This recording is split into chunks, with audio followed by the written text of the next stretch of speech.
2.5 बरस में जितना पसीना बिहार में अगर किसी एक व्यक्ति ने राजनीतिक सामाजिक क्षेत्र में पसीना बहाया है, मेहनत की है, तो उसका नाम है प्रशांत किशोर। 1 करोड़ लोगों को इकट्ठा करके दल खड़ा कर दिया।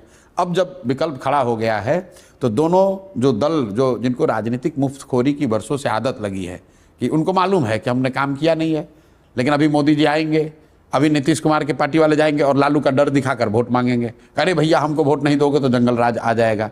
इसी तरह लालू जी को मालूम है कि उन्होंने कुछ नहीं किया है, उनके पास कोई कार्यक्रम नहीं, कुछ काम नहीं, सिर्फ जाकर ये कहना अरे भाई मुसलमानों देख लो, भाजपा फिरका परस्त शक्तियों को रोकना है, सांप्रदायिक शक्तियों को रोकना है, तो हमको वोट दो, नहीं तो भाजपा आ जाएगी।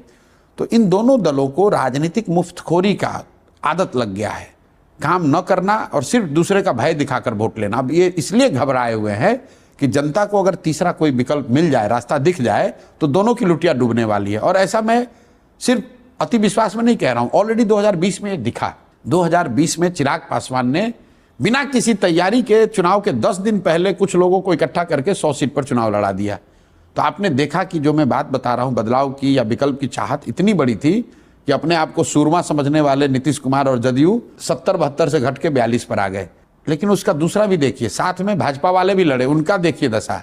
लोगों को लगता है कि सिर्फ जदयू की सीट कम हुई, ऐसी बात नहीं है। भाजपा का स्ट्राइक रेट भी 90 से घटकर 60 हो गया, क्योंकि जब पिछली बार नीतीश और भाजपा साथ में लड़े थे 2010 में, तो 101 सीट में भाजपा 91 सीट जीती थी।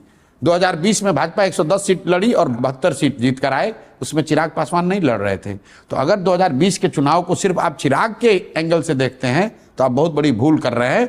मैं 2020 का चुनाव देखता हूं कि जनता एनडीए से ऊब चली है, धीरे धीरे ऊब हो गई है, सुशासन का पोल खुल गया है, लेकिन उस समय वो तेजस्वी को भी, जंगल राज को भी वापस नहीं लाना चाहते हैं, तो इनको नीचे कर दिया, हटाया नहीं। इस बार जब जनसुराज का नया विकल्प उनको दिखेगा तो इन दोनों को, इनको तो हटाएगी और जंगल राज को वापस लाने का तो सवाल ही नहीं पैदा होता।